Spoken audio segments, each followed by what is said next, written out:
இன்று முதல் முறையாக கமலாலயத்தின் வாசலில் அடியெடுத்து வைத்திருக்கிறாங்க. எனக்கு இந்த நவம்பர் மாதம் நடந்த சர்ச்சையில் கைது பிரச்சனையில் நான் அண்ணாமலை அவர்கள் அப்போ லண்டன்ல இருந்தாங்க. அப்போ அவங்கள நான் வந்து கான்டாக்ட் பண்ணி பேசினேன். அவர் எனக்கு நிறைய தைரியம் கொடுத்து அட்வைஸும் கொடுத்தாரு. அந்த நேரத்தில் என்னெல்லாம் பண்ணணும் அப்படின்னு சொன்னாரு. அப்போ அவர் சொன்னதில் நான் பாதி தான் பண்ணேன், மீதி பண்ணுறதுக்குள்ளே என்னை உள்ளே போட்டாங்க. இருந்தாலும் அவர் எனக்கு வந்து அந்த எப்பவுமே ஒரு பக்கபலமாக இருந்திருக்கிறாரு. அதற்கான நன்றியை நேரில் சொல்ல வேண்டியிருந்தது. அதுக்காக தான் அவர் லண்டன்லேருந்து திரும்பி வந்ததும் நம்பர் 1 வெல்கம் பேக். சென்னைக்கு மீண்டும் வந்த அண்ணாமலை அவர்களை வரவேற்கும் விதமாகவும் எனக்கு நடந்த சோதனையான காலகட்டத்தில் பக்கபலமாக இருந்ததற்காக நன்றி தெரிவிப்பதற்காகவும் தான் நான் இங்க வந்தேன். வந்த இடத்துல இருவருக்கும் முக்கியமான விஷயங்களை நாங்க கண்டிப்பா விவாதிச்சோம். அந்த விவாதம் இன்னும் முற்று பெறவில்லை. அதற்கான தொடர்ச்சி மீட்சி இருக்கிறது.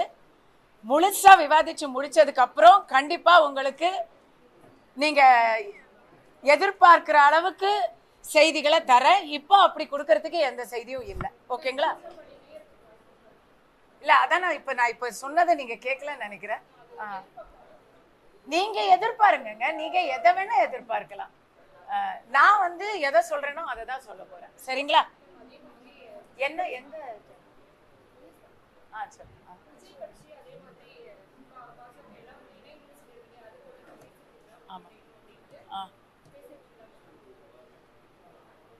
இல்ல உள்ள இப்ப நீங்க நான் உள்ள என்ன விவாதிச்சேன் அப்படிங்கறத உங்க எல்லாருக்கும் பகிரணும்னா கண்டிப்பா தலைவரும் நானும் வந்து வெளியவே இங்கேயே வந்து பேசியிருப்போமே. அது வந்து ஒரு பிரைவேட் கான்வர்சேஷன். அதனால நீங்க என்னோட கருத்தை சொல்லுங்க. நான் அவங்க கிட்ட என்ன பேசினேங்கிறதோட முழு விவரத்தையும் முழுசா பேசி முடிச்சதுக்கு அப்புறம் சொல்றேன்னு ஏற்கனவே ப்ராமிஸ் பண்ணிட்டேன். என்னுடைய கருத்தை நான் மீண்டும் கூட சொல்றேன். திமுகவின் ஆட்சியை அகற்றி ஒரு புதிய காற்று தமிழகத்தில் வீச வேண்டுமானால் அதற்கு எல்லோரும் ஒருமித்த ஒரு கூட்டணியாக இருந்து அதை தேர்தலை சந்திப்பது என்பது என்னை பொறுத்த வரைக்கும் அது ஒரு நல்ல ஒரு முன்னேற்பாடாக இருக்கும் அப்படின்னு நான் நினைக்கிறேன். நான் நினைக்கிறத தான் எல்லாரும் நினைக்கணும் அப்படின்லாம் அவசியம் இல்லை. ஆனா நான் இதை வந்து இன்னைக்கு நம்புறேன், நாளைக்கும் நம்புவேன். வேற எதுவும் இருக்கா? கொஞ்சம் தெளிவா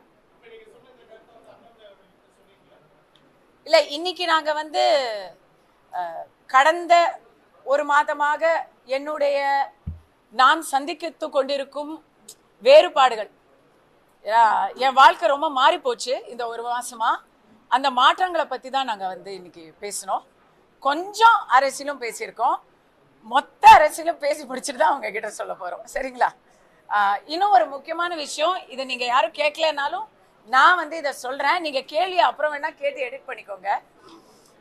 இளையராஜா அவர்களை பற்றிய சர்ச்சை. இளையராஜா என்பவர் ஒரு இசை கடவுள். கடவுளுக்கு கோயிலுக்கு போகணுங்கிற அவசியமே இல்லை. இளையராஜா அவர்கள் எங்க போனாலும் அதுவே அவரே வந்து ஒரு கடவுள், ஒரு கோயில் தான்.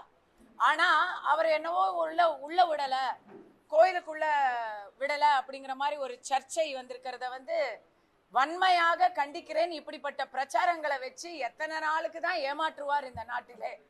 ஏன்னா கருவறைக்குள்ள எந்த ஜாதியுமே போக முடியாது. அது ராஜா சாரா இருந்தாலும் சரி, கஸ்தூரியா இருந்தாலும் சரி, ரங்கா சாரா இருந்தாலும் சரி, யாரா இருந்தாலும் கருவறைக்குள்ள போக முடியாது. இதோ என் கூட இருக்கிறது என்னுடைய தெலுங்கு சொந்தங்கள், தமிழ்நாடு தெலுங்கு மக்கள் இயக்கத்தை சேர்ந்த என்னுடைய சகோதரர் தேவரகொண்டா ராஜு, ப்ரொஃபசர் ஸ்ரீனிவாச ராவ், இதுவும் ஒரு ஸ்ரீனிவாசன், மனோஜ் கருடா, எல்லாரும் இவங்க எல்லாரும் என்னுடைய நான் இந்த அசோசியேஷன் மெம்பரு, தமிழ்நாடு தெலுங்கு மக்கள் இயக்கத்துடைய மெம்பரு நான். அவங்க யாரும் நினைச்சாலும் கருவறைக்குள்ள போக முடியாதுங்க. அது எந்த ஜாதியா இருந்தாலும் சரி, பிராமின்ஸா இருந்தாலும் சரி, கருவறைக்குள்ள போக முடியாது. கருவறைக்குள்ள அர்ச்சகர்கள் மட்டும்தான் போக முடியும்.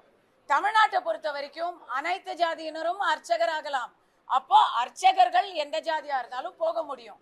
இவ்வளவுதான் மேட்டர். இத திரிச்சு பிரிச்சு பேசுற இந்த வன்ம போக்க கண்டிச்சு தான் நவம்பர் 3ஆம் தேதி கஸ்தூரி பேசினா. அதையே தான் திருப்பியும் பேசுறான்.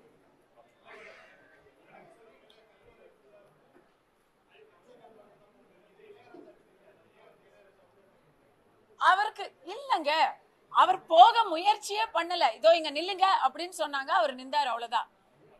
அவருக்கு மரியாதை பண்ணணும், இந்த இடத்துல நில்லுங்கன்னு சொல்றாங்க, அங்க அவர் நிக்கிறாரு. இவ்வளவுதான் நடந்தது.